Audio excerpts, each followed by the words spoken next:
আমাদের খাদিজা এডিটিং এর সকল প্রকার পার্ট গল্প দেখতে আমাদের চ্যানেলটি সাবস্ক্রাইব করে পাশে থাকা বেল আইকনটিতে ক্লিক করে অল নোটিফিকেশন অন করে দিন।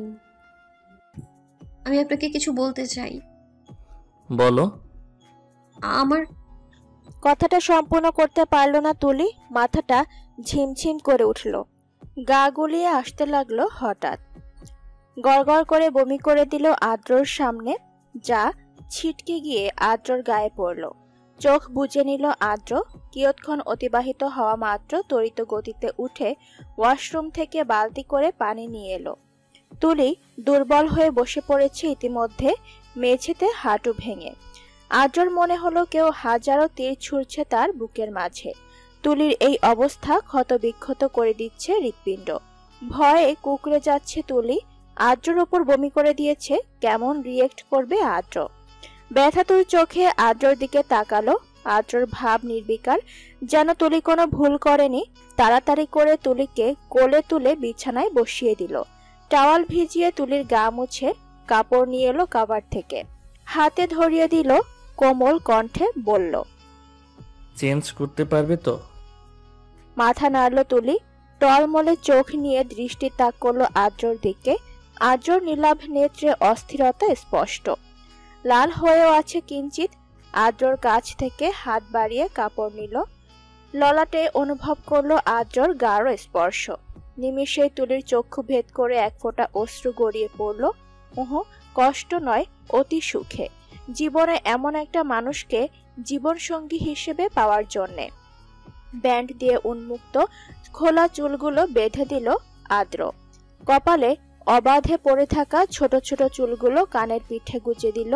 ম্লান হেসে বলল, আমি নিচ থেকে আসছি, তুমি চেঞ্জ করে নাও। বিনা সময় বিলম্বিত আদ্র বেরিয়ে গেল। তুলি চেয়ে থাকলো, চেয়ে রইল অপলক। একটু রাগ করতে পারতো না আদ্র? অন্য কারো বমিতে কি ঘিন ঘিন করে না তার? শার্টটাও তো পাল্টায়নি, কোথায় গেল আবার? তুলি নানা চিন্তা ভাবনায় মগ্ন থেকে কাপড় পাল্টে ফেললো। পুরো শরীর কাঁপছে, দুর্বল অনুভূত হচ্ছে খুব। ফ্লোরের দিকে নজর যেতে গা গুলিয়ে আসতে লাগলো আবারও। খিচে চোখ দুটো বন্ধ করে ফেললো, কিন্তু এভাবে কতক্ষণ?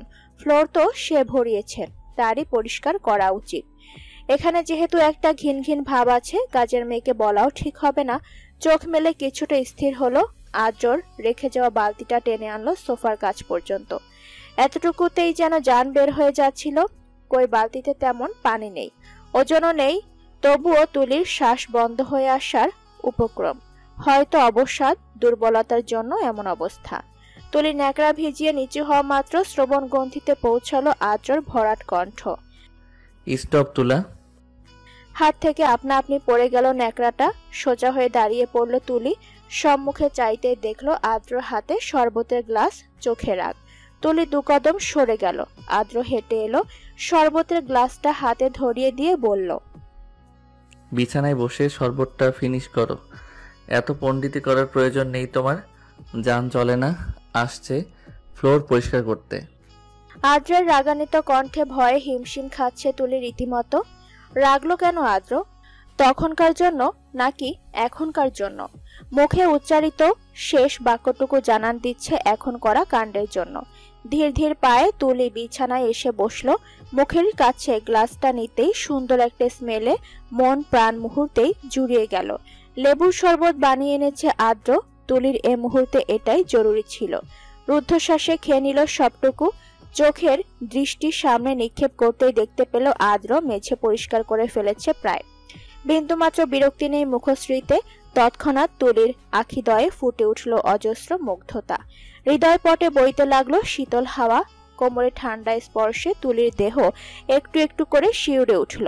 ভরকে যাওয়া কণ্ঠে বলল, শাওয়ার নিয়ে এসেছেন? কাল হসপিটালে যাবেন? আদ্র জবাব দিল না। প্রগাঢ় দৃষ্টিতে তাকিয়ে রইল তুলির মুখের দিকে। মুখটা শুকিয়ে গেছে অনেক, রোগা রোগা ভাব। আদ্র চিন্তিত স্বরে প্রশ্ন করল, তুমি তখন কি বলতে চাইছিলে? হুঁশ উড়ে গেল তুলির আদ্রর প্রশ্নে। কিছু সময় আগেও বলার জন্য যেই সাহসটুকু জুগিয়েছিল তা উবে গেল নিমেষে। কেমন লজ্জা লজ্জা লাগছে। যদি সত্যি হয়ে যায় ভাবনাটা, তবে কেমন হবে আদ্রর প্রতিক্রিয়া। না পারবে না তুলি বলতে। বহু বছর আগেরকার মেয়েদের মতো স্বামীকে বলতে ভীষণ লজ্জা অনুভব হচ্ছে তুলির। বিষয়টা চাপা দেবার লক্ষ্যে চোখ খিচে ঘুমের ভান ধরল, তড়িঘড়ি করে বলল, অনেক ঘুম পাচ্ছে ডক্টর সাহেব, কাল বলবো। আদ্রর নিষ্পরক দৃষ্টি ভঙ্গ হলো না।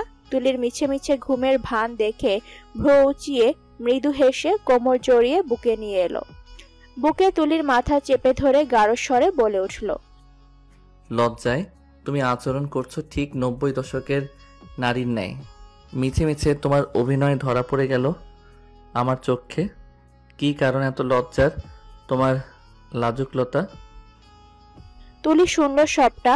ঠিক কর্ণগোচর হলো কানের অতি নিকটে আদ্রর ফিচেল মুগ্ধময় স্বর। চোখ বুজে গুটিসুটি মেরে গেল একটুখানি আদ্রর বুকে। দরজা খুলে বেরিয়ে এসো তুলি, দেরি হচ্ছে কিন্তু। রুমের ভেতর থেকে কোনো সাড়া এলো না। আদ্রর মাথায় রাগ চটে গেল, ধপধপ করে জ্বলে উঠল মস্তিষ্ক। সেই সাথে বিরক্তি যেন চুয়ে চুয়ে পড়ছে। সূক্ষ্ম একটা নিঃশ্বাস ছেড়ে রাগ সম্বরণের চেষ্টায় নেমে পড়ল। তুলি রুমের দরজা মিলছে না, জোরে ধাক্কা দিতে গিয়েও থেমে গেল। গম্ভীর অথচ আদর মাখা স্বরে কিছুটা জোরেই বলল, ঠিক আছে, আমাকে না হয় ঢুকতে দিও না, তবে দরজা একটুখানি মেলে কিটটা দেখাও বউ। কতক্ষণ অপেক্ষা করাবে বলো? এতক্ষণ অপেক্ষা করালে এর ফল কিন্তু সুমিষ্ট হবে না। তুলি চমকে উঠল, দ্রুত গতিতে বিস্ময়াহত দৃষ্টিতে তাকালো হাতে থাকা প্রেগন্যান্সি টেস্ট কিটটার দিকে। প্রচন্ড কাঁপছে বুকটা, বক্ষস্থলে চলছে তীব্র তোলপাড়। সকালবেলা ঘুম থেকে উঠে যখন ওয়াশরুমে যেতে নিবে, তখনই হন্তদন্ত হয়ে ছুটে এসে হাতে এটা ধরিয়ে দিল আদ্র। প্যাকেটে নাম পড়তেই তুলি লজ্জায় রাঙা হয়ে গেল। না বলতেই কিভাবে বুঝে গেল মানুষটা?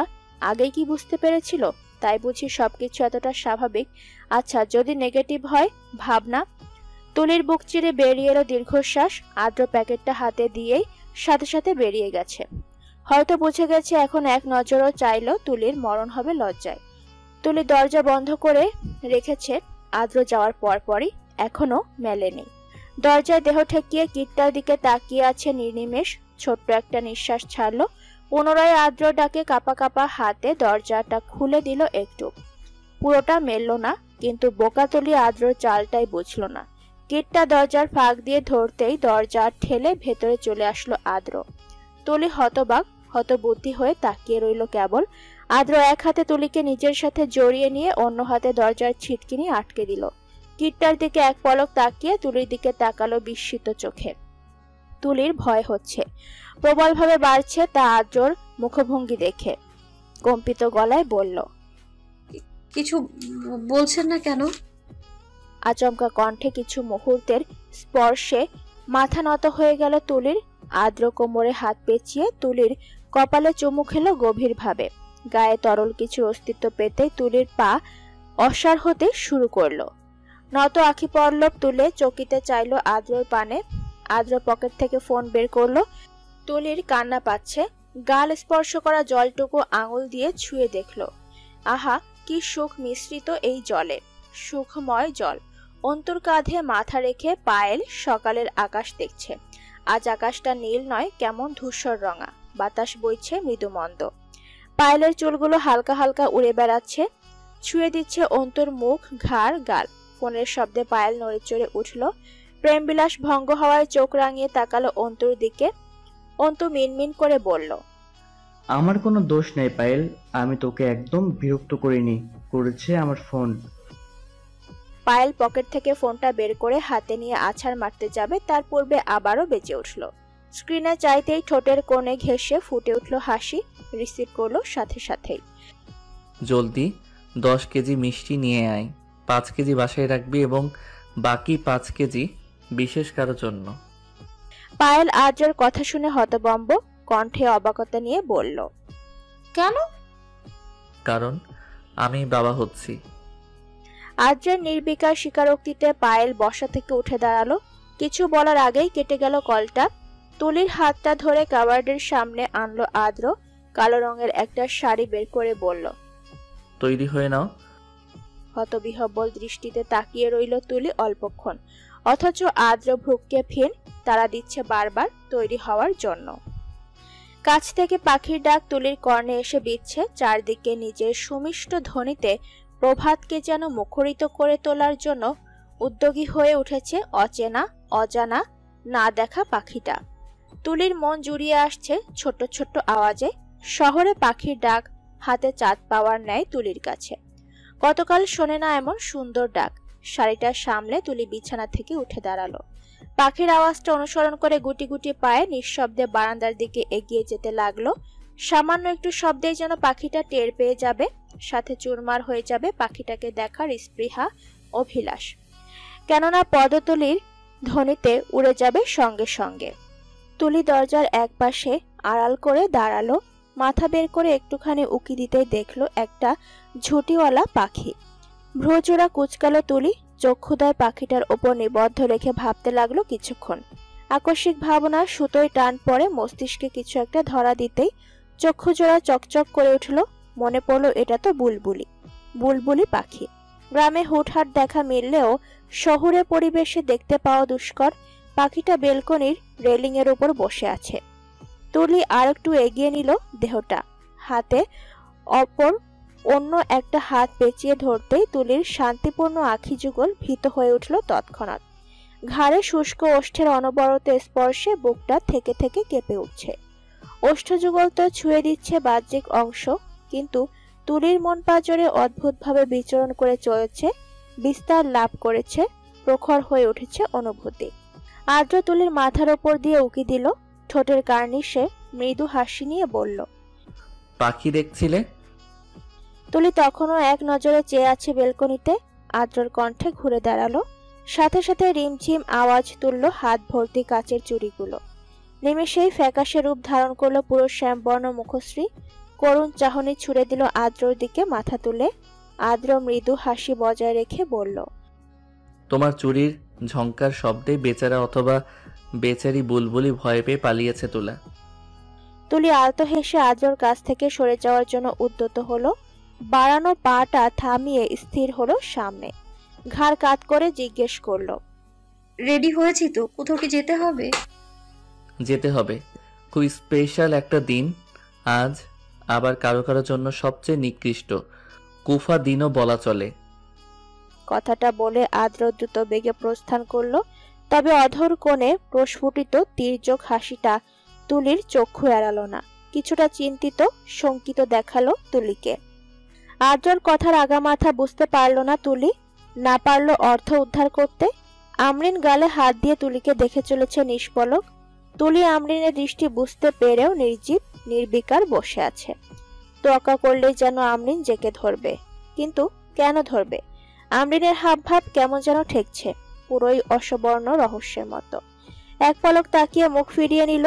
সূক্ষ্ম নিঃশব্দ নিঃশ্বাস ছেড়ে আমরিন তুলির সাথে বসে পড়ল। গুটিসুটি মেরে ব্যাকুল কণ্ঠে বলল, আমি ফুপি হব বলেই তোকে খেয়ে ফেলবো আমি? বেস্ট ফ্রেন্ড ভাবি হলে এমন শত্রু হয়ে যায় জানতাম না তো।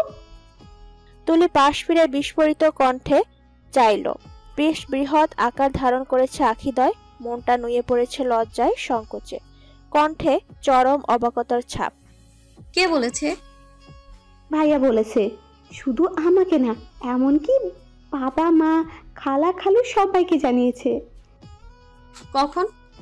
একটু আগে জানিস, ভাইয়া না খুশিতে বাবাকে জড়িয়ে বলেছে, আমিও আপনার মতো বাবা ডাক শুনতে পারবো খুব শীঘ্রই।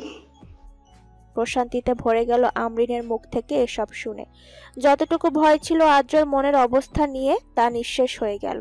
হ্যাঁ, আদ্র খুশি, তার চেয়ে অনেক বেশি খুশি আদ্র। তুলির কাছে নিজের খুশিটা আদ্রর খুশির কাছে তুচ্ছ মনে হয়, খুবই নগণ্য। আজ বাহিরের পরিবেশটা বেশ নির্মল, যেখানে অন্যান্য দিন বের হলেই কড়া রোদে উত্তাপে মাথা ঘোরে, শরীর ঘেমে ভিজে ওঠে। আজ তার একটাও হচ্ছে না, বরং শান্তি শান্তি লাগছে সবকিছুতে।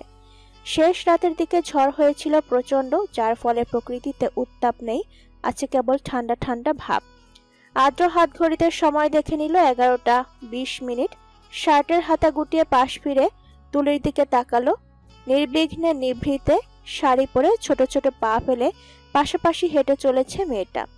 ডান হাতটা বাড়িয়ে তুলির হাত মুঠোতে পুরে নিল নিমেষে। তুলি তীব্র অবাক হলো, চমকিত নয়নে চাইল, সাথে সাথে কপরে লাল আভা ছড়িয়ে পড়ল কিঞ্চিত। আর্দ্র কণ্ঠে মুগ্ধতা এঁটে বলে উঠল, মনে হচ্ছিল দুজন পথচারী কেবলমাত্র ফুটপাত ধরে হাঁটছি পাশাপাশি। এখন তোমার হাতটা মুষ্টিমেয় নিয়ে অনুভব করতে পারছি আমি কোনো অচেনামের সান্নিধ্যে নয়, হাঁটছি আমার তুলার পাশাপাশি। তুমি কি অনুভব করতে পারছো তোমার আমার শুদ্ধ স্পর্শে এতক্ষণের শূন্যতা পূর্ণতায় রূপান্তর হয়েছে? তুলি জবাব দিল না, দাঁড়িয়ে পড়ল হঠাৎ। সেই সাথে দাঁড়িয়ে পড়ল আর্দ্র। প্রশ্নসূচক দৃষ্টি ফেলতেই আর্দ্রর বাহুতে ধাক্কা দিতে লাগলো তুলি। আর্দ্র হকচকালো। আচমকা এহেন কাণ্ড মোটেও বোধগম্য হচ্ছে না তার। বিচলিত কণ্ঠে বলে উঠল, কি হয়েছে? নিচে নামুন আপনি ডক্টর সাহেব, ফুটপাত থেকে রাস্তায় হেঁটে নেমে হাঁটুন। পথচারী অনেকে চেয়ে আছে ওদের দিকে। আর্দ্র তুলিকে তীক্ষ্ণ নজরে দেখলো, দাঁতে দাঁত চেপে বলল,